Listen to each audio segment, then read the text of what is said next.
Okay, good morning, students. Now let us start the fourth problem. In fourth example, three parts are given. Mod z equal to 3, mod z equal to 3 by 2, mod z equal to 1 by 2, and we have to find this integral. Now in order to find this integral, सबसे पहले हमें z की वो value निकालनी है जहां पे ये डिनोमिनेटर 0 हो जाए. So you have to find the value at which the denominator is 0. In this example, the denominator is given quadratic form. तो सबसे पहले हम इसकी फैक्टर निकाल देंगे. Solution. So this z square minus 3z plus 2, it can be factorized. इसके दो factor z minus 1 into z minus 2. So therefore, integral I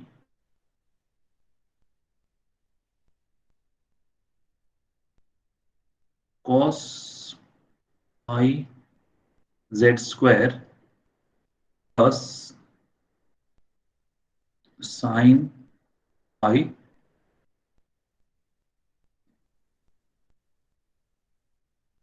divided by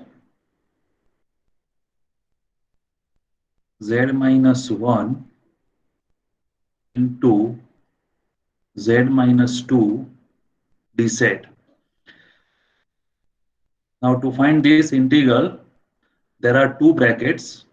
So first we split this integrand into partial fraction.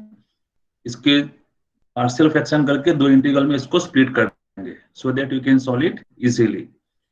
So we are using the partial fraction.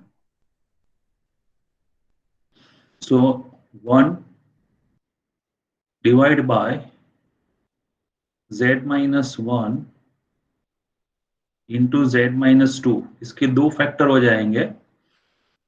To find this to factorization आपको यहाँ पे split करना है. तो first bracket 0 होगा when z equal to 1. So put z equal to 1 in another bracket. That's you already did in Laplace transform. तो ये z minus 1 into minus 1. फिर दूसरा फैक्टर 2 रखना है. So if you put 2 here, so 1 into z minus 2. So this factor z minus 2 upon z minus 1. इस तरह से इसके दो पार्शियल फ्रैक्शन हो जाएंगे. You can do it.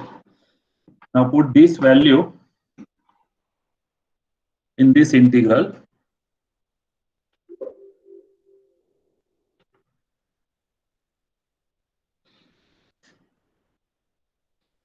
So equal to integral c cos pi z square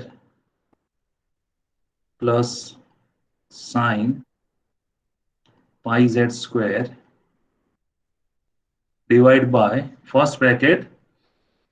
This denominator can be written in this form. So z minus 2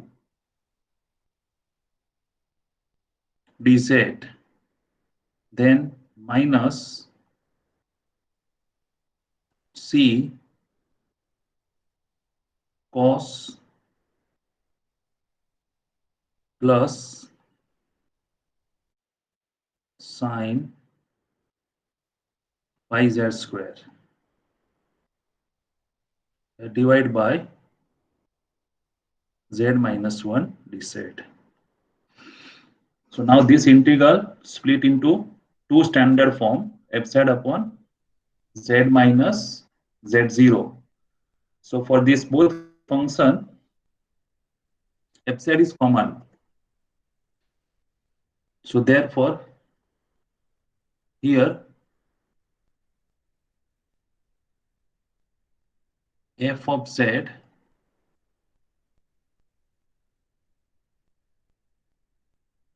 cos pi z square sin pi z square અને standard equation સાથે compare કરવાનું fz upon z minus z0. હવે અહીંયા z0 2 આવશે second ઇન્ટિગ્રલમાં z0 1. Okay, so z0 equals to 1 and 2. Now first part, same technique. If the point is inside, apply Cauchy integral formula. If outside, Cauchy integral theorem, it is 0. So if we call,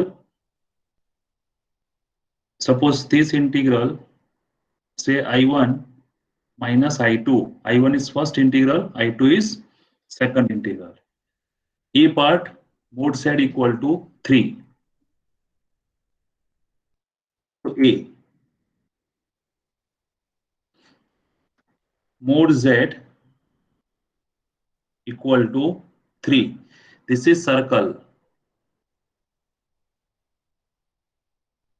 with center 0 and radius 3.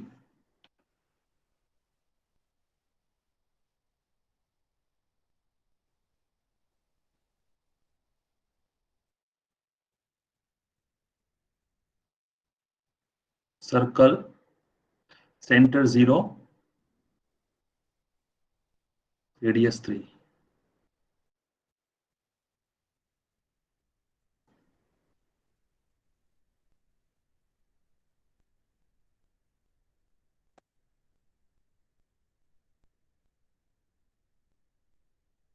This point 3.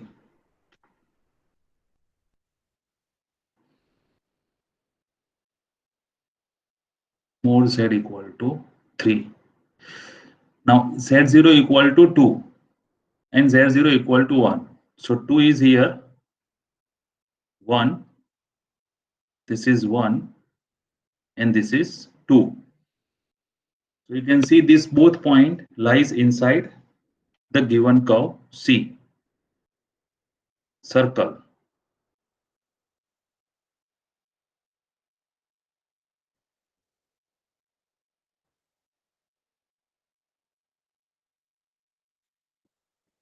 So observe that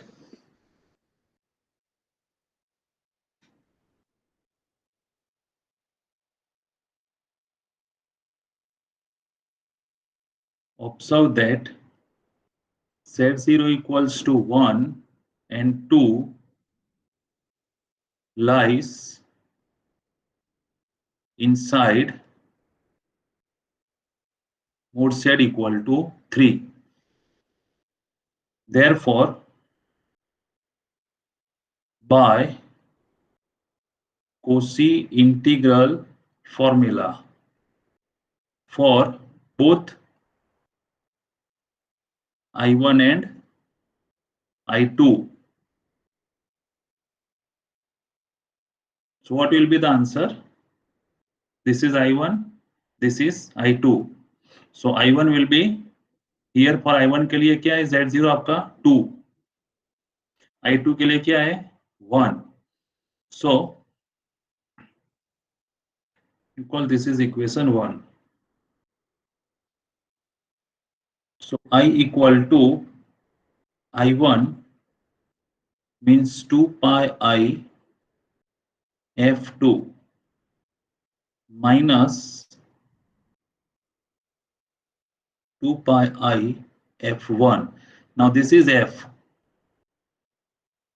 this is F. यहाँ पे आपको 2 डालना है. So if you put Z equal to 2, so first term is cos 4 pi. Cos 4 pi is 1 and sin 4 pi is 0. So first term 2 pi I cos 4 pi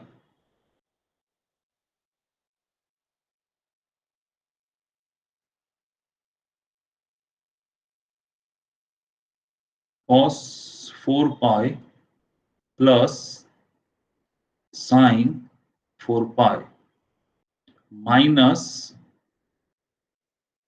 2 pi I 1. So cos pi plus sin pi. What is cos 4 pi? 1. Sin 4 pi 0 minus cos pi minus 1 sin pi 0. So the answer is कितना आएगा? 4 pi I. 4 pi I. So this is your first answer B. B में क्या दिया है अभी? B में क्या दिया है? Mod z equal to 3/2. So C, now it is mod z equal to 3/2. If you are using the same scale, then circle with center origin radius 3/2.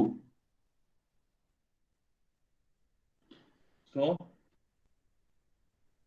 circle radius 3/2 means 1.5.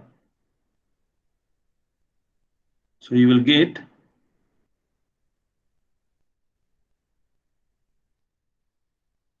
on the same scale this one. This is circle mod z equal to 3/2. क्या होगा अभी यहाँ पे? So implies that z0 equal to एक point आपका 1. 1 belongs to C and z0 equals to 2. 2 does not belongs to C. It's outside the C. तो 1 वाली value में CIF लगेगा, जहां पे 2 है वहां पे कोसी इंटीग्रल थ्योरम लगेगा. So therefore by Cauchy integral formula for z0 equals to 1 means which integral? I2. I2 होगा आपका. So I2 equal to 2 pi I F1. तो कितना आएगा? F1 आगे हमने निकाला है -1. So this answer is -2 pi I. And Cauchy integral theorem I1 क्या होगा इसका आंसर? 0. ये दोनों को इक्वेशन 1 में पुट कर दो. So therefore from 1 required integral I is I1 0 minus I2 minus 2 pi I. So final answer is plus 2 pi I.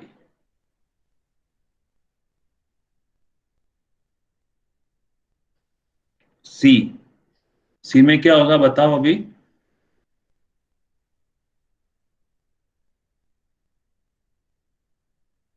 दोनों बाहर आएंगे.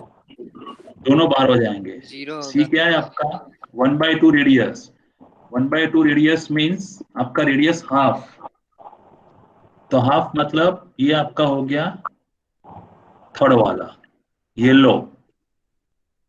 ठीक है, येलो कौन सा है आपका? This is mod z equal to 1/2. So C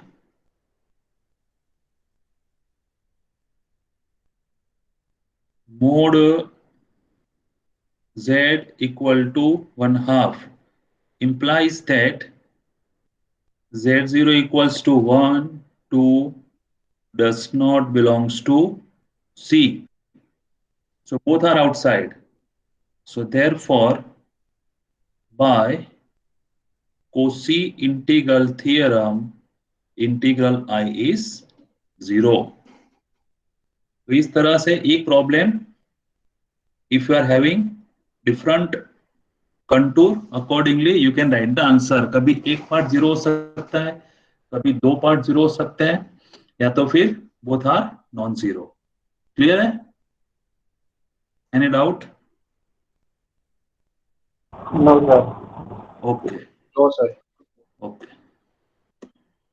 Now this example, fifth. Evaluate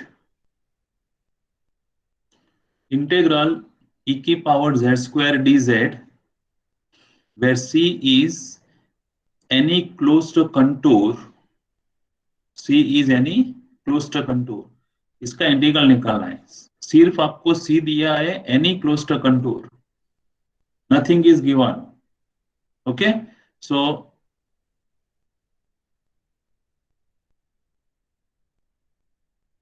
this is c. C is given like this, simple closed curve or contour. We prescribe the anti-clockwise direction. यहाँ पे इसका integral निकालना है. तो integral निकालने के लिए हमारे पास दो फार्मूला है, इधर कोसी इंटीग्रल थ्योरम और कोसी इंटीग्रल फार्मूला. दोनों में आपको ये इंटीग्रेंड देखना है. यहाँ पे जो फंक्शन दिया है e की पावर z स्क्वायर, वो एनालिटिक है कि नहीं, और अगर एनालिटिक एवरीवेयर है तो इसका आंसर होगा 0 within and on C. And यहाँ पे अगर कोई z की वैल्यू आती है जहां पे इसका डिनोमिनेटर 0 हो जाए, तो वो पॉइंट पे आपको क्या लगेगा, कोसी इंटीग्रल फॉर्मूला. तो क्या होगा इसका आंसर, बता सकते हो आप? e की power z square. Is there is any point at which the integrand is undefined? Here fz equal to e की पावर z स्क्वायर. सबसे पहले एनालिटिक होगा कि नहीं? Exponential function. Yes, sir. ये डिफरेंशिएबल होगा एवरीवेयर. ऐसा कोई भी पॉइंट नहीं है कि जहां पे ये फंक्शन डिफरेंशिएबल नहीं हो. ऐसा कोई भी ऐसा पॉइंट है जहां पे इसका डिनोमिनेटर 0 हो जाए, छेद 0 था, એવી કોઈ z ની વેલ્યુ તમને મળે? No, sir. નો, આમાં કોઈ પણ ડિનોમિનેટર ઓલરેડી 1 જ છે. So this function fz equal to e raised to z square is analytic everywhere in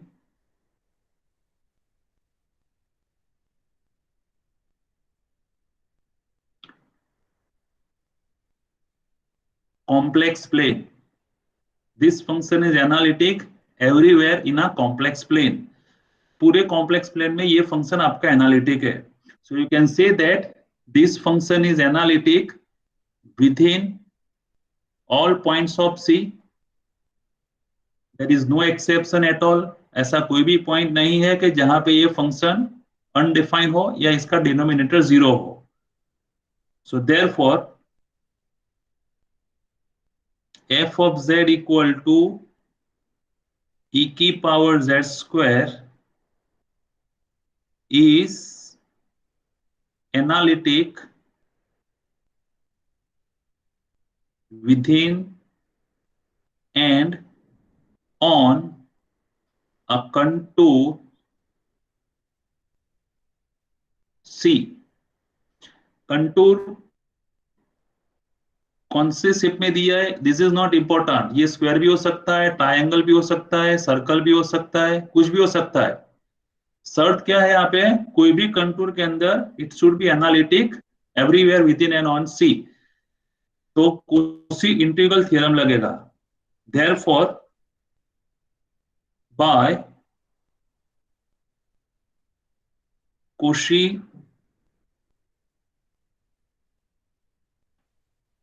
integral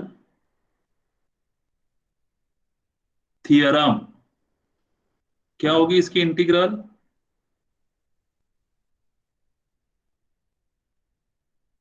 fz dz equal to 0. Therefore integral c e की power z square d z equal to 0। कोई भी integration करने की जरूरत नहीं है। तो जब भी आपको कॉम्प्लेक्स इंटीग्रल निकालना है तो एक चीज याद रखनी है, आपको देखना है कि पहले सबसे पहले फंक्शन एनालिटिक होता है कि नहीं होता है। तो कौन से पॉइंट के ऊपर एनालिटिक नहीं होता है वो पॉइंट सिर्फ निकालना है आपको। ठीक है, जो पॉइंट पे एनालिटिक नहीं होता है वो पॉइंट अगर इनसाइड सी आता है आपका, जो भी कर्व इसके अंदर आता है, तो आपको CIF लगाना है। अगर वो पॉइंट बाहर चला जाता है, आउटसाइड कर्व हो गया कंटूर, तो उसका आंसर हो जाएगा 0। तो इंटीग्रल कॉम्प्लेक्स निकालने की सबसे पहले सिंपल प्राइमरी कंडीशन क्या देखनी है आपको, कि आपका इंटीग्रैंड जो है, जिस फंक्शन का आपको इंटीग्रेशन करना है वो फंक्शन एनालिटिक होना चाहिए। एनालिटिक मतलब सिंपल और डिफरेंशिएबल होना चाहिए, बस दैट्स इट। और जो पॉइंट पे डिफरेंशिएबल नहीं है उसकी पोजीशन आप डिसाइड कर लो। अगर अंदर चला गया तो CIF लगेगा, बाहर हो गया तो 0 हो जाएगा। इतना सिर्फ कंसेप्ट याद रखो, बहुत सिंपल प्रॉब्लम आते हैं इसके 3-3 मार्क्स के, आप इजीली इसको निकाल सकते हो। देखो अभी ये question, evaluate integral z square minus 2z minus 3dz where C is the circle mod z equal to 2. You think it? सोचो इसमें और इसको निकालो क्या आता है आंसर। 0 है आई गेस। हाँ, सीधा आपको कुछ किए अगर पता चल जाएगा आंसर 0 होगा, क्योंकि जो आपका फंक्शन दिया है वो क्या है, आपका पॉलिनोमियल फंक्शन है। ये डिफरेंशिएबल हो गया, एनालिटिक हो गया एवरीवेयर। ऐसा कोई भी पॉइंट नहीं है कि जहां पे ये फंक्शन इसका डेरिवेटिव एग्जिस्ट ना हो। तो this function is analytic everywhere, so it is analytic within and on a given curve mod z equal to 2. So by Cauchy integral theorem it is 0। यहाँ पे कुछ भी दिया है आपको, mod z इक्वल टू 2 दिया है, कुछ भी दिया है, इसका आंसर होगा 0। तो कैसे लिखना है इसको, सो ऑब्जर्व दैट, ऐसा लिखना पड़ेगा। आप सिर्फ आंसर 0 लिख के आओगे तो इसके मार्क्स नहीं मिलेंगे। Observe that f of z equal to z square minus 2z minus 3 is a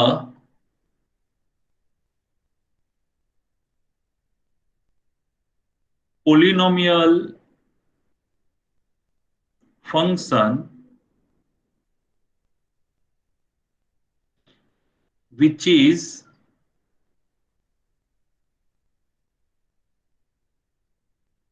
analytic everywhere in entire complex plane। कोई भी फंक्शन एवरीवेयर एनालिटिक होता है कॉम्प्लेक्स प्लेन में, मतलब हर एक पॉइंट के ऊपर इसका डिफरेंशिएबल मिलता है। This type of the function are also known as entire function.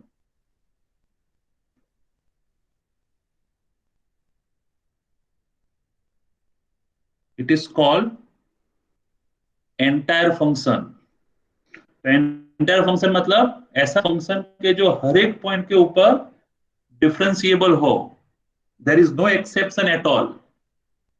For example, if I'll write suppose f z equal to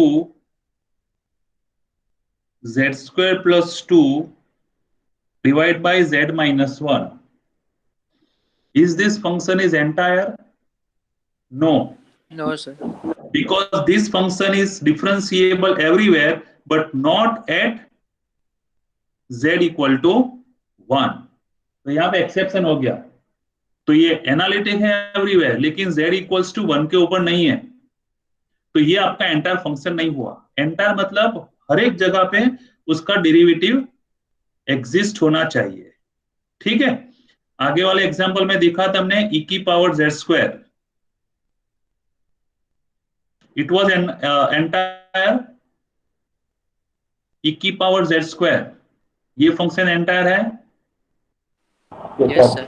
यहाँ पर लिखा है इट इज एनालिटिक एवरी, ऐसा कोई भी पॉइंट नहीं है जहां पे इसका डेरिवेटिव आपको नहीं मिलता, तो ये भी आपका एंटायर हो गया। तो ये सिर्फ टर्मिनोलॉजी है कि this is an entire function, so this function is analytic everywhere.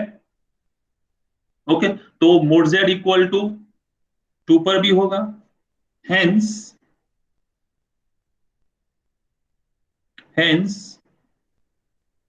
f of z is analytic within and on mod z equal to 2. So therefore, by Cauchy integral formula, The theorem. sorry, theorem, not formula. By Cauchy integral theorem, integral epsilon का 0, that is integral c z square minus 2z minus 3 dz equal to 0। तो आपको ना क्या है, आपका एकदम फंडा clear होना चाहिए। अभी यही क्वेश्चन 1 मार्क्स में भी आएगा, ऑब्जेक्टिव में पूछ सकते हैं कि the value of this integral is blank.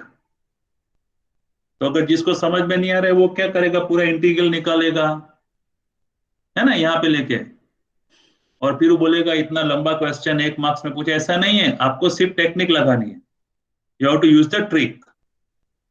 ठीक है यहां तक, और कोई डाउट? No, sir. ओके, तो हमने देखा यहाँ पे इंटीग्रल कॉम्प्लेक्स का कैसे निकालते हैं। There are different methods to find the integral, either you can use the given path जो भी दिया है आपको अलोंग द कर्व सी, और you can use direct integration अगर फंक्शन आपका एनालिटिक है और z की लिमिट दे दी है, और अगर आपको कोई सिंपल क्लोज्ड कंटूर दिया है या सिंपल क्लोज्ड कर्व दिया है तो आप कोसी इंटीग्रल थ्योरम या कोसी इंटीग्रल फॉर्मूला से इंटीग्रल निकाल सकते हो। ऐसा एक प्रॉब्लम आता है 3 मार्क्स का, अगर हायर पावर होगा तो 4 मार्क्स का आप इजीली निकाल सकते हो। Now we move on another statement. This is called Lewis theorem that we assume without proof, named after the Joseph Lewis, French mathematician. क्या है इसकी statement? So if fz is analytic and bounded, fz is analytic and bounded for all z in the entire complex plane, then fz is a constant function। ये हम लोग assume कर लेंगे without proof theorem. वो क्या कहना चाहता है कि अगर आपका कोई भी function fz, it is analytic in entire complex plane, मतलब ऐसा कोई भी पॉइंट नहीं है जहां पे फंक्शन आपका एनालिटिक नहीं है।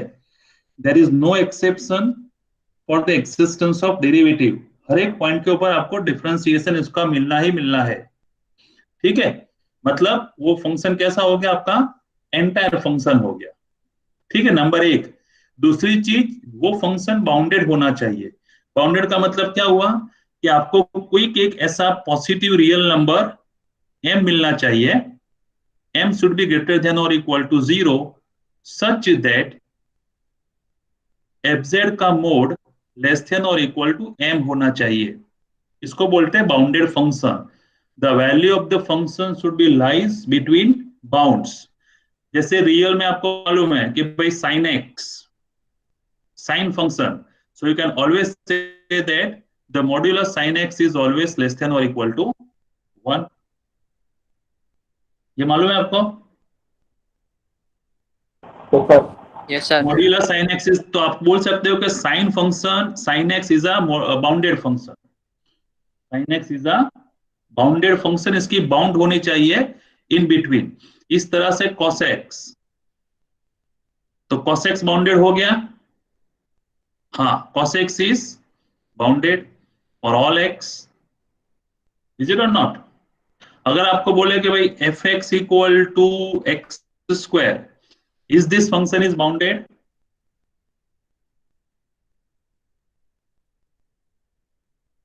ये बाउंडेड होगा? Positive no, this is not bounded, unbounded. You can not find, ऐसा कोई भी आपको एक पॉजिटिव रियल नंबर नहीं मिलेगा कि ये फंक्शन का मोड वो नंबर से छोटा हो, तो दिस नॉट बाउंडेड। लेकिन आप 1/x स्क्वायर इसको बाउंडेड बोल सकते हो, is it bounded? Is it bounded everywhere?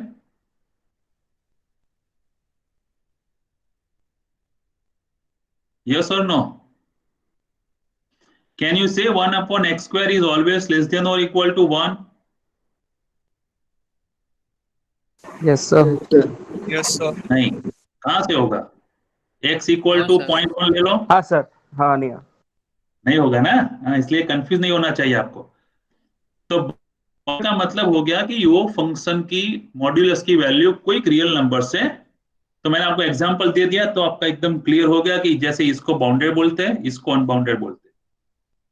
ठीक है, इस तरह से कोई भी आप फंक्शन, तो क्या बोलता है, इसी तरह से ये कॉम्प्लेक्स फंक्शन आपका एक तो एनालिटिक मतलब डिफरेंशिएबल होना चाहिए, F dash Z should be exist everywhere, और दूसरा वो बाउंडेड होना चाहिए। अगर ये दो कंडीशन आपको एफ जेड के ऊपर होती है तो वो फंक्शन आपका कांस्टेंट हो जाएगा, वो फंक्शन कांस्टेंट ही होगा, ये इसकी शर्त है। तो ये इसको बोलते हैं लिवलिस थियरम, इसका प्रूफ में नहीं जाएंगे। ओके, इसके एग्जांपल किस तरह से हो सकता है? अच्छा, डेफिनेशन में आपको दिखा दिया, एंटायर फंक्शन किलते हैं, and everywhere analytic function is known as entire function.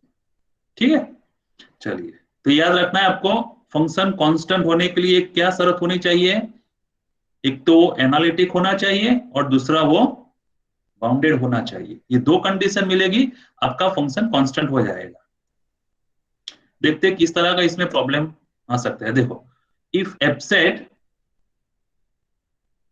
is an entire function such that real part of fz is bounded, then show that fz is constant. fz is entire function means it is analytic everywhere. एक condition तो मिल गई आपको। दूसरे में क्या बोला है उसने कि रियल का एफ ऑफ जेड का रियल पार्ट, तो अगर आप एज्यूम कर लो कि f of z equal to u plus i v, तो इसका रियल पार्ट क्या होगा? u। तो क्या बोल रहा है? ये बोल रहा है कि u is bounded means u should be less than और इक्वल टू m। ये इंस्ट्रक्शन दिया आपको, तो हमें क्या प्रूव करना है? The function f of z is constant. तो इसके लिए हम लिवलिस थ्योरम करेंगे। लिवलिस थ्योरम क्या बोलता है? एफ कांस्टेंट होने की कंडीशन क्या बोलता है? एफ ऑफ जेड कांस्टेंट होने की कंडीशन लिवलिस थ्योरम क्या बोलता है कि एक तो एफ जेड आपका एनालिटिक होना चाहिए और दूसरा क्या होना चाहिए? बाउंडेड। एफ जेड बाउंडेड का मतलब हुआ आपको ये प्रूव करना है कि mode F Z should be less than और इक्वल टू एम। यहां पे इंफॉर्मेशन में क्या दिया? एक कंडीशन तो आपको दे दी है, दूसरी कंडीशन नहीं दी आपको। इसकी जगह पे आपको क्या कंडीशन दी है? u is bounded, real part is bounded. तो अगर हमें प्रूव करना है कि एफ जेड आपका कांस्टेंट है, तो हमें यह प्रूव करना पड़ेगा कि आपका कॉम्प्लेक्स फंक्शन बाउंडेड है, means that the modulus of this F Z should be less than और इक्वल टू m। ये हमें प्रूव करना है। ओके, सब्जेक्ट टू दिस, ये m और ये m डिफरेंट है, याद रखना। This is simple real number. ठीक है, तो कैसे प्रूव करते हैं देखो इसको। हम लोग एज्यूम कर लेंगे कि suppose f z equal to u plus i v. Proof,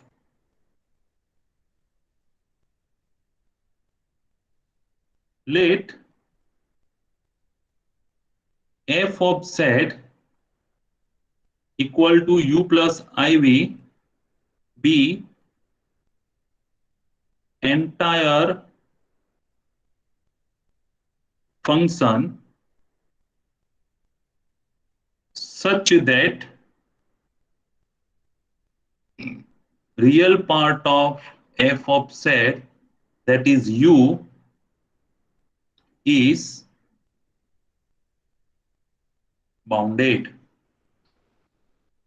ठीक है, 45 नंबर। Yes sir. समझ में आ रहा है?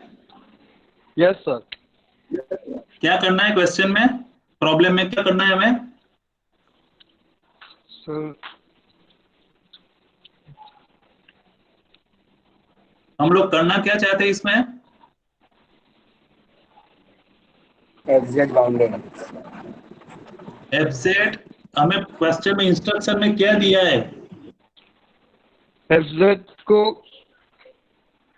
Real f z is bounded that. और किसी को समझ में नहीं आ रहा है ऐसा? किसी को क्वेश्चन समझ में नहीं आ रहा है ऐसा कोई है? तो रियल पार्ट बाउंडेड है, हमें एग्जैक्ट बाउंडेड प्रूफ कर देंगे तो फंक्शन कांस्टेंट हो जाएगा। हमें प्रूव करना है एफ ऑफ जेड कांस्टेंट। तो एफ ऑफ जेड कांस्टेंट करने के लिए दो कंडीशन चाहिए हमें। कौन कौन सी चाहिए? एक तो फंक्शन बाउंडेड होना चाहिए, एफ ऑफ जेड बाउंडेड होना चाहिए, और दूसरा वो एंटायर फंक्शन होना चाहिए। दो कंडीशन चाहिए। हमने यहाँ पे एंटायर फंक्शन तो दे दिया है और एफ ऑफ जेड बाउंडेड नहीं दिया है। हमें क्या दिया है? Real part of F Z bounded. तो ये real part of F Z bounded में से हमें एफ बाउंडेड ऐसा प्रूव करना है। ठीक है, तो कैसे प्रूव करते हैं देखो, इसकी ट्रिक है। F z is u plus i v is entire function. Now if f z is analytic, so you can say that e की power f of z is also entire function, is also entire function. You remember this supposition, this is important part of all such a problem। ठीक है, ये मैंने आपको एक homework में problem भी दिया था कि if f z is analytic then prove that e की power f z is also analytic। आप सभी ने कर लिया होगा, होप सो, क्योंकि अभी तक किसी की क्वेरी नहीं आई है ये क्वेश्चन में, इसलिए आपने सॉल्व कर दिया होगा। I assume it. हो गया सबका?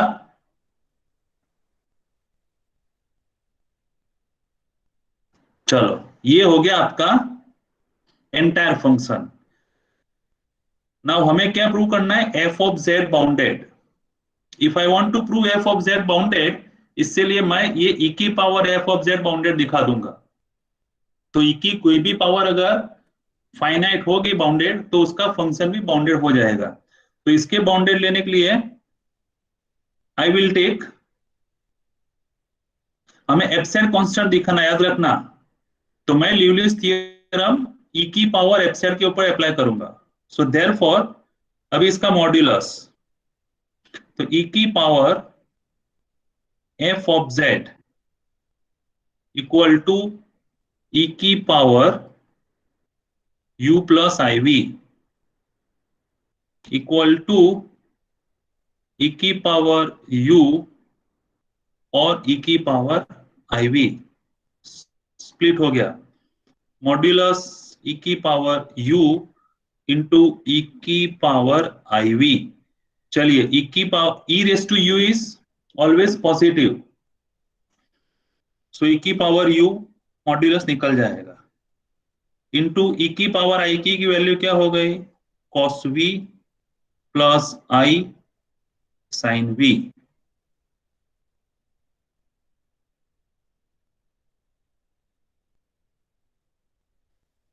therefore modulus e power fz equal to e power u। इसका मॉड्यूलस क्या होगा cos v plus i sine v का? 1. 1 1। तो equal to e raise to u हो गया। e raise to u means e raise to real part of f z हो गया। अभी आपको क्या दिया है? रियल पार्ट इसका बाउंडेड है, मतलब बाउंडेड मतलब याद रखना उसकी फाइनाइट वैल्यू है। सिंपल लैंग्वेज में बाउंडेड का क्या हुआ, उसकी वैल्यू क्या हो गई? फाइनाइट। ठीक है ना, कहीं पर भी इंफिनिट नहीं होगा, for all value it is a finite. 45 number समझा है बेटा? हाँ सर। हाँ, बाउंडेड એટલે શું? એની વેલ્યુ ફાઇનાઇટ થવી જોઈએ। હા, કોઈ પણ વેલ્યુ માટે એ ફંક્શનની વેલ્યુ ઇન્ફાઇનાઇટ ન થાય। ઇન્ફાઇનાઇટ થાય તેને અનબાઉન્ડેડ કહેવાય, ઇન્ફિનિટી થાય એટલે, બરાબર? ઓકે ચાલો, સર। હવે e રેસ ટુ u, એમાં u તમારો બાઉન્ડેડ છે એટલે u ફાઇનાઇટ છે। u ફાઇનાઇટ હોય તો e raise to u finite થાય કે ઇન્ફાઇનાઇટ થાય? એ પણ ફાઇનાઇટ થશે। e ની વેલ્યુ કેટલી? 49 નંબર। What is e?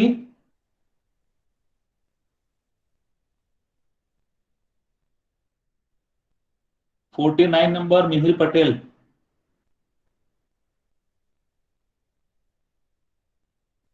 નથી?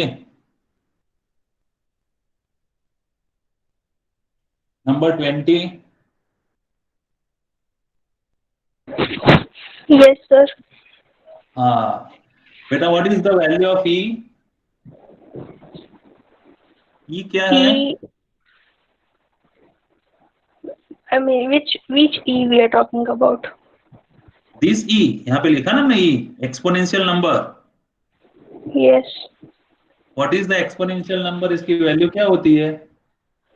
2.178. हाँ वो, हाँ ठीक है ना, 2 पॉइंट समथिंग होगा। Yes, तो 2 पॉइंट समथिंग की अगर कोई भी फाइनाइट पावर ले लो तो वो वैल्यू क्या हो जाएगी? फाइनाइट होगी कि इनफाइनाइट होगी? finite. फाइनाइट। तो e रेस टू e की पावर u फाइनाइट है, मतलब वो बाउंडेड Yes, है ना। बाउंडेड का मतलब क्या होगा? फाइनाइट। तो this is equal to e raise to, हाँ तो क्या लिखेंगे? Since u is finite implies that e की power u is also finite। मैंने थोड़ी टर्मिनोलॉजी चेंज कर ली। दैट इज e की power u is bounded, sorry, हाँ, e की power u is bounded। This implies that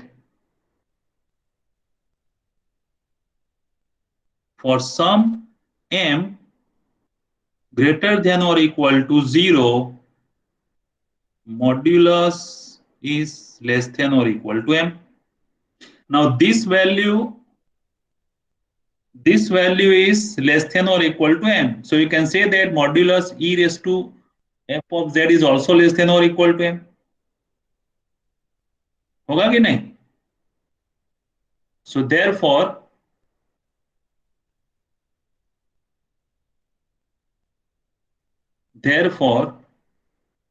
modulus e raised to f of z is less than or equal to m।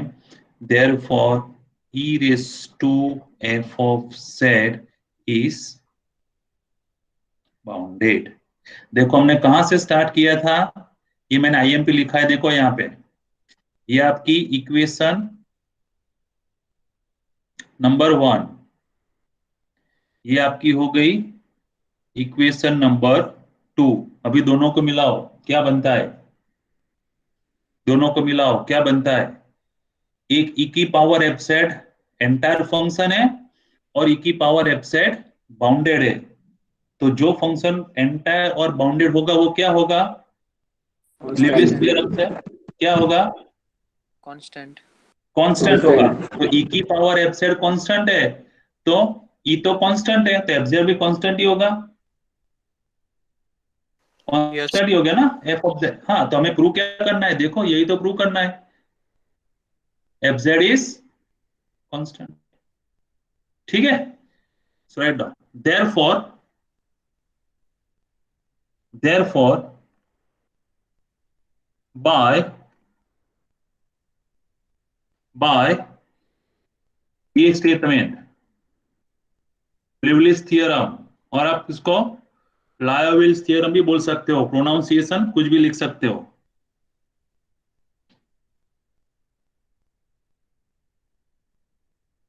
So bye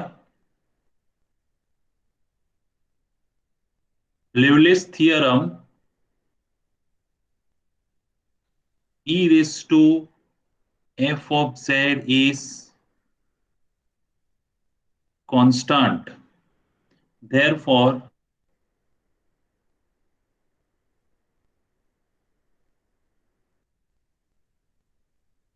constant।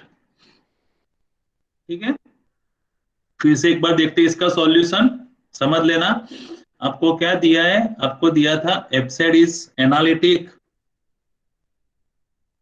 Means वो entire function दिया हुआ है, और साथ में एक कंडीशन दी है आपको, real part of F z is bounded, मतलब फाइनाइट। और क्या मांगा था? एफ जेड को कांस्टेंट प्रूव करना है। तो हमने क्या किया? एफ जेड को कांस्टेंट प्रूव करने के लिए ई की पावर एफ जेड पहले कंसीडर कर ली, ये इंपॉर्टेंट स्टेप है यहाँ पे।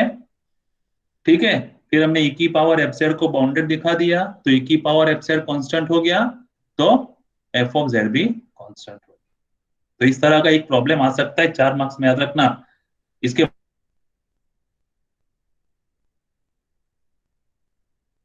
लिए इसको प्रूव करना है, उसका बेसिक फंडामेंटल यही रहेगा, एक्सपोनेंशियल में कन्वर्ट करके आपको सॉल्व करना है। ठीक है, यस। देखिए इसका दूसरा version, if f z is an entire function such that real f of z is less than or equal to 0, then show that f of z is constant। आगे वाले प्रॉब्लम में क्या दिया था? Real part of f of z real part of f of z is bounded, मतलब finite दिया था, तब जाके हमने प्रूव किया कांस्टेंट। यहां पे हमें लेस देन और इक्वल टू दिया है, तो प्रोसीजर सेम रहेगी। f of z is analytic, entire function means analytic। ठीक है, सॉल्यूशन इसमें भी सेम एजम्पशन रहेगी, since f of z equal to u plus iv is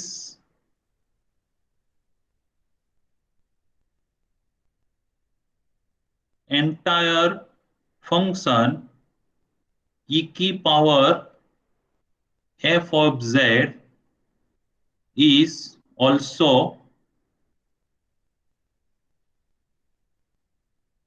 entire function। ये एंटर हो गया। हमें एब्सेंट कांस्टेंट दिखाना है, तो हम लोग e की पावर एब्सेंट कांस्टेंट दिखा देंगे ये फंक्शन को, फिर लिवलिस थ्योरम से ये कांस्टेंट हो जाएगा। चलिए, एक तो एंटायर फंक्शन हो गया, ये इक्वेशन नंबर 1 हो गई।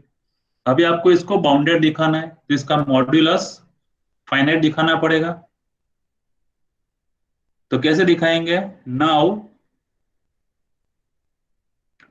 Modulus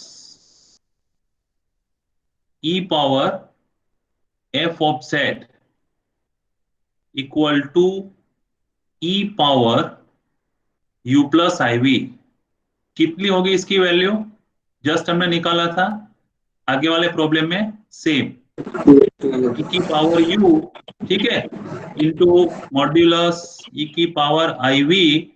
so this is equals to e की पावर u, मतलब e की power real part of f of z। ठीक है, यहां तक। आगे वाले प्रॉब्लम में क्या दिया था, ये आपको फाइनाइट वैल्यू दे दी थी। अभी यहाँ पे क्या दिया आपको, इसको बाउंडेड दिखाने के लिए कंडीशन क्या दिया आपको, real F z is less than और इक्वल टू 0 दिखाया है। तो कैसे करेंगे, सो given that real part of f of z is less than or equal to 0, this implies that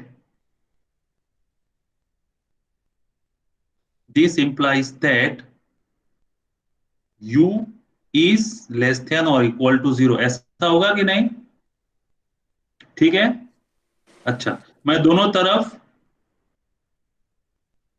base ई लेके पावर ले लो, तो बेस ई आपका ग्रेटर देन 1 है,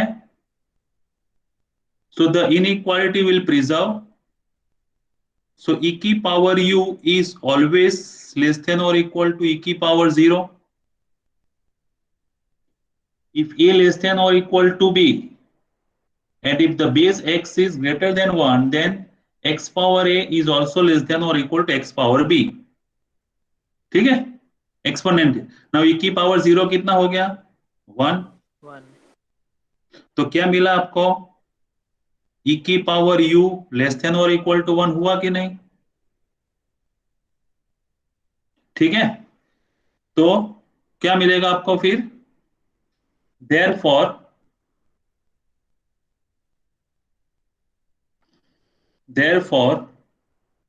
मॉड्यूलस e की power f of z is less than or equal to 1, so therefore e की power f of z is bounded। ये equation number 2। तो 1 क्या बोलता है, इंटायर फंक्शन, सेकंड क्या बोलता है, bounded. So from 1 and 2 e raised to f z is entire and bounded function। therefore क्या लिखेंगे हम, therefore by Liouville's theorem e raised to f of z is constant। e raised to f of z is constant, therefore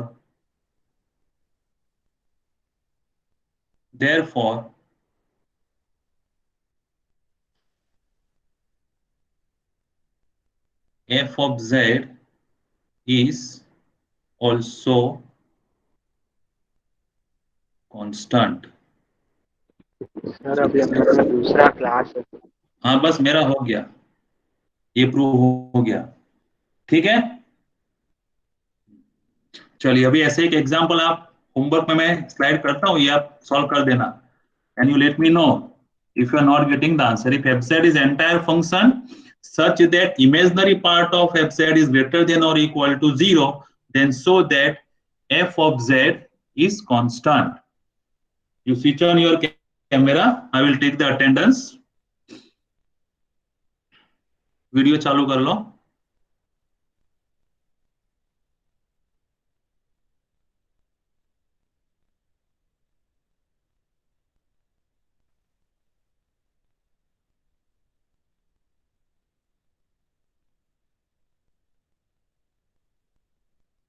ready, 1 2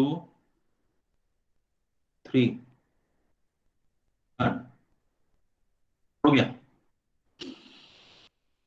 ये आप question लिख लो, इसको solve कर देना, ये कांस्टेंट हो जाएगा। आगे वाली सेम टेक्निक रहेगी सेकंड प्रॉब्लम की।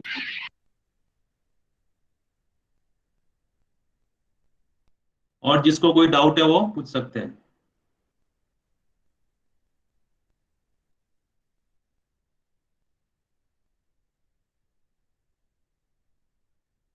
सर हाँ सर कैमरा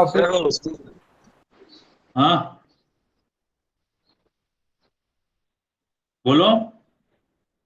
सर उसमें वो कर्व वाले क्विज में एक डाउट था, एक क्वेश्चन। हाँ बोलो। हाँ 2 मिनट। वो the angular domain in the complex plane is defined by zero less than or equal to amplitude of z less than equal to pi/4. The mapping which map the region onto the left 0 less plane than or is equal to amplitude z less than और equal to pi/4, ठीक है। हाँ then the mapping, हाँ which map the mapping which map the region onto the left half plane. Left half plane, left हाँ half plane क्या होगा, left half plane क्या होगा, इतना होगा ना। हाँ तो pi/2 से 3 pi/2 आना चाहिए थीटा। हाँ यहाँ पे आपको एम्पलीट्यूड मतलब थीटा दिया है, तो 0 लेस देन और equal to theta less than और इक्वल टू pi/4, ये ऐसा कुछ दिया है ना। हाँ अच्छा, आपको ट्रांसफॉर्मेशन क्या दिया है, W इक्वल टू z⁴, एक ऑप्शन है। दूसरा है W equal to I z⁴, हाँ फिर दिया है माइनस z⁴ और माइनस हाँ I z⁴, ऐसा कुछ है ना। तो आपको हाँ सर सिंपल इसको पोलर में कन्वर्ट कर देना है, ये थीटा दिया है ना, हाँ तो आप पोलर में कन्वर्ट कर लो। पोलर में कन्वर्ट करेंगे तो ये क्या होगा, r की पावर r⁴ e⁴ थीटा, ये हाँ I r⁴ e⁴ theta minus r⁴ e⁴ theta, ठीक है। और हाँ माइनस I r⁴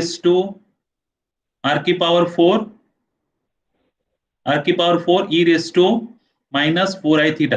आपको सिर्फ यहाँ पे थीटा की वैल्यू दी है, ठीक है। तो सभी को हाँ एक्सपोनेंशियल में डालना है, तो ये i की जगह पे एक्सपोनेंशियल में कन्वर्ट करना पड़ेगा, तो e⁻i pi/2 होगा। हाँ सर तो यहाँ पे प्लस pi/2 कर दो, हाँ ठीक है। यहाँ पर भी क्या आएगा, फोर माइनस i फोर हो थीटा गया ना, माइनस pi/2। हाँ माइनस pi/2 हो गया। अच्छा ठीक है, ये चारों ट्रांसफॉर्मेशन में से ये आता है। अभी हम इसको 4 से मल्टीप्लाई करेंगे तो 0 लेस देन और equal to 4 theta less than और इक्वल टू पाई होगा। हाँ सर समझ में आ रहा है। तो हाँ ये क्या मिलेगा आपको, ये 0 से पाई, तो मतलब ये अपर हाफ हो गया, हाँ तो ये नहीं चलेगा। अच्छा दूसरा नहीं निकालो, प्लस pi/2 कर लो। अब प्लस pi/2 इसमें कर लो, यहाँ पे 4 थीटा तो आपको मिल गया, प्लस हाँ pi/2 कर लो, तो pi/2 लेस देन और equal to 4 4 theta theta plus pi/2 less than और equal to pi plus pi/2 3 pi/2 हो गया कि नहीं, हाँ सर है ना। तो ये वाला आएगा, मतलब दिस टर्म। ओके जो जब भी आपको थीटा की वैल्यू दी है ना, तो ये हाँ इसको पोलर में कन्वर्ट कर देना। ओके सर हाँ सर ये +π/2 क्यों किया, ये आई है ना, यहाँ पे आई, इसको इमेजिनरी एक्सपोनेंशियल में पोटेंशियल। कन्वर्ट करना पड़ेगा ना, सभी को एक्सपोनेंशियल में कन्वर्ट करना पड़ेगा, तब जाके हमको आर्ग्यूमेंट मिलेगा। ये एम्पलीट्यूड दिया है ना, तो इसका एम्पलीट्यूड होगा, इसका एम्पलीट्यूड के लिए हमें आई की जगह पे एक्सपोनेंशियल में i pi/2 लिखना पड़ेगा। ओके यहाँ पर भी e⁻i pi/2 आएगा, लेकिन बाहर माइनस है, इसके अंदर माइनस हो जाएगा। सर हाँ सर जो आपने वो एंटायर फंक्शन वाला करवाया ना, हाँ तो उसमें मतलब ट्यूटोरियल में 2 कंडीशन तो मतलब वो समझ में आ गया। तीसरा वो बोलता है कि f'(z) इज इक्वल टू 0, तो प्रूव करना है कि f(z) इज कांस्टेंट। हाँ, वो अलग चीज है। देखो उसमें क्या है, उसमें क्या है कि आपको एक दिया है fz एनालिटिक एंटायर, ठीक है, सच दैट f'(z) कांस्टेंट, ऐसा है ना। हाँ सर, नहीं एक एफ डैश जेड, नहीं, मेरी बात एफ सुनो, डैश एक जेड, एफजेड एनालिटिक हो गया। हाँ सर, अच्छा, इसके साथ अगर आपको दिया है एफजेड कांस्टेंट दिया है, या रियल एफजेड कांस्टेंट दिया है, या इमेजनरी एफजेड कांस्टेंट दिया है, या हाँ f z bar is also analytic, ये दिया है, हाँ सर, या फिर मॉड्यूलस एफजेड कांस्टेंट ऐसा दिया है, या फिर argument F of Z constant, कोई भी दिया हो, इसकी प्रोसेस सेम रहेगी। एक एनालिटिक, और इसमें से कोई भी कंडीशन आपको दी है तो ये फंक्शन आपका कांस्टेंट हो जाएगा, ये प्रूव करना है आपको। हाँ सर, ठीक है, तो अभी इसमें थोड़ा क्या करना है, एफजेड कांस्टेंट प्रूव, इसमें लीवलिस थ्योरम नहीं लगेगा। ओके, लीवलिस थ्योरम में बाउंडेड होना चाहिए, यहाँ पे सिंपल कंडीशन लगेगी, एफजेड इक्वल टू, आप एज्यूम कर लो यू प्लस आई वी, हाँ चारों में सेम रहेगी, सभी आठों आठ प्रॉब्लम में। तो ये प्रूव करना है कांस्टेंट, मतलब आपको u और v दोनों कांस्टेंट दिखाने पड़ेंगे, तब जाके हाँ कांस्टेंट हो जाएगा। तो पहली कंडीशन क्या है, एक तो ये आपको क्या दिया, एनालिटिक दिया है। एनालिटिक दिया है तो आपको एक सीआर इक्वेशन सबसे पहले मिल जाएंगे, u x is ux equal to equal, ये तो आपको लिख देना है। तो पहला स्टेटमेंट यही आएगा कि fz equal to u plus i is analytic, so ux equal to vy and uy equal to minus vx। ठीक है, अभी इसके साथ कोई भी एक कंडीशन जोड़ लो, मैं ये कंडीशन जोड़ लेता हूं। ठीक है, तो ये आपकी एक कंडीशन हो गई, इक्वेशन नंबर 1। नाउ एनालिटिक दिया है तो एफ डैश जेड क्या होगा, u ux x plus plus i होगा। आई वी एक्स, अच्छा, इसको आपको क्या दिया है, आपने आप एक दिया है, इसको जीरो दिया है, ये हाँ जीरो सर, होगा, कांस्टेंट नहीं होगा, एफ डैश जेड जीरो होगा। हाँ यस सर, सर। ठीक है, जीरो। ठीक है, ये जीरो हो गया, मतलब यू एक्स इक्वल जीरो हो गया और v x equal to zero हो गया। हाँ सर, भाई यू एक्स वी एक्स यहाँ पे जीरो डाल दो, तो v x and v y भी जीरो हो गया। हाँ सर, तो u और v की सभी डेरिवेटिव जीरो होती है, हाँ तो कांस्टेंट हो तो गया। u और v कांस्टेंट हो गया, u और v हाँ सर, कांस्टेंट हो गया तो एप्सिलॉन कांस्टेंट हो गया। तो हाँ ऐसा कोई भी अगर प्रॉब्लम आपको दिया है कि जिसमें एप्सिलॉन एनालिटिक दिया है और इसके साथ एक और कंडीशन दी है, बाउंडेड वाली नहीं, दूसरी कोई ऐसी कोई, ये 5 6 7 में से, तो इसको हाँ कांस्टेंट प्रूव करने के लिए आपको u और v को कांस्टेंट करना है। तो कि सर ये कंडीशन दिया है तो क्या है, तो अगर इसमें दिया होगा कि रियल f इज कांस्टेंट, ऐसा कुछ दिया होगा, हाँ सर, तो रियल एप्सिलॉन कांस्टेंट, तो real epsilon constant means u constant दिया है, हाँ u कांस्टेंट दिया है तो ux जीरो होगा और uy तो जीरो होगा। यू एक्स जीरो, अभी हाँ ux uy जीरो डाल दो तो यहाँ पे सीआर इक्वेशन से vx vy जीरो मिल जाएगा, हाँ तो जीरो हो गया, ऑल इन वन है ये। Yes sir. अभी मान लीजिए इमेजनरी दिया है तो v कांस्टेंट दिया है, तो vx जीरो vy जीरो, वी वाई जीरो, तो यहाँ पे डाल दो तो ux uy जीरो, फिनिश। अगर मान लीजिए f z bar is also analytic ऐसा दिया है, तो एफजेड एनालिटिक आपको दिया है, एफजेड हाँ बार एनालिटिक दिया है, मतलब f z bar equal to u minus i v, ये एनालिटिक दिया है। अभी ये भी हाँ एनालिटिक है तो यहाँ पे सीआर इक्वेशन क्या बनेगा, u x equal to minus v y हो जाएगा, यहाँ पे माइनस है, और यू हाँ y equal to plus v x होगा। वी एक्स हो अभी यू जाएगा, x equal to minus v y, और ओरिजिनल आपको दिया u x equal to v y, हाँ तो दोनों को ऐड कर दो तो ux जीरो। हाँ अभी ux जीरो, दूसरी इक्वेशन में से vx जीरो मिल जाएगा, ux जीरो डाल दो vx zero, uy vy zero. समझ में आ ओके, गया, इसी तरह हाँ से मोड एफजेड। तो कोई भी प्रॉब्लम है तो आपको क्या फंडा करना है कि आपको चारों डेरिवेटिव जीरो दिखाना है बस। ओके सर, f को अगर कांस्टेंट प्रूव करना है तो ux uy vx vy zero दिखा दो, तो u कांस्टेंट हो गया, सॉरी u और v कांस्टेंट, तो f कांस्टेंट। जैसे मैंने बहुत सारे प्रॉब्लम इसमें दिखाए, फंडामेंटल सेम रहे। ओके, ठीक है, और वो ल्यूलिस वाला है, वो बाउंडेड हाँ वाला कंडीशन है।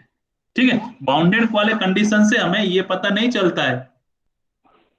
अच्छा, ये हाँ जो जो अभी हमने बाउंडेड से किया ना, तो ये कंडीशन हाँ अप्लाई कर, तो अगर इसको हम ये ना करें तो लिवली से भी कर सकते हैं। हाँ वो एक वाला सेकंड। समझ में आ गया? और हाँ, वही प्रॉब्लम ऐसे भी। अच्छा, लेवलिस थ्योरम से ये भी कर सकते हैं इमेजिनरी कांस्टेंट लेके, जैसे रियल कांस्टेंट लिया ना, हाँ सर। इस तरह से इमेजिनरी कांस्टेंट ले लो तो भी हो जाएगा। ठीक है? हाँ अच्छा, हाँ। और बोलो डाउट।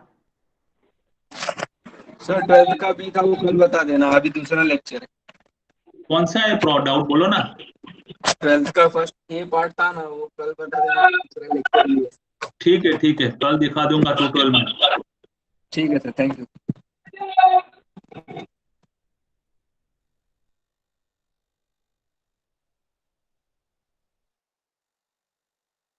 अभी देखना है, तभी रुक जाओ 2 मिनट में समझा देता हूँ। સર हाँ, મારે સ્ક્રીનશોટ લેવો છે પ્રોબ્લેમ નંબર 1 અને પ્રોબ્લેમ નંબર 5 નો. तुमने ડોજેજ પ્રોબ્લેમ થાય છે બેટા, લખો નથી, સ્ક્રીનશોટ નો કોઈ મતલબ નહીં દીકરા. એટલે સર નેટ વ્યૂ ને પછી વ્હાઇટ સ્ક્રીન થઈ ગઈ હતી. આની પછીનું પેજ પ્રોબ્લેમ નંબર 1 નો બસ. સર પછી પ્રોબ્લેમ નંબર 5.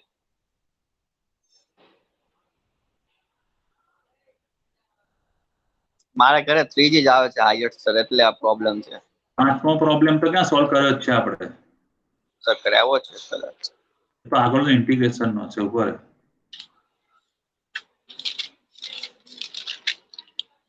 ઇવેલ્યુએટ વાળો છે e raised to z. હા રહ્યો ઇન્ટિગ્રેશન નો છે, હા ને?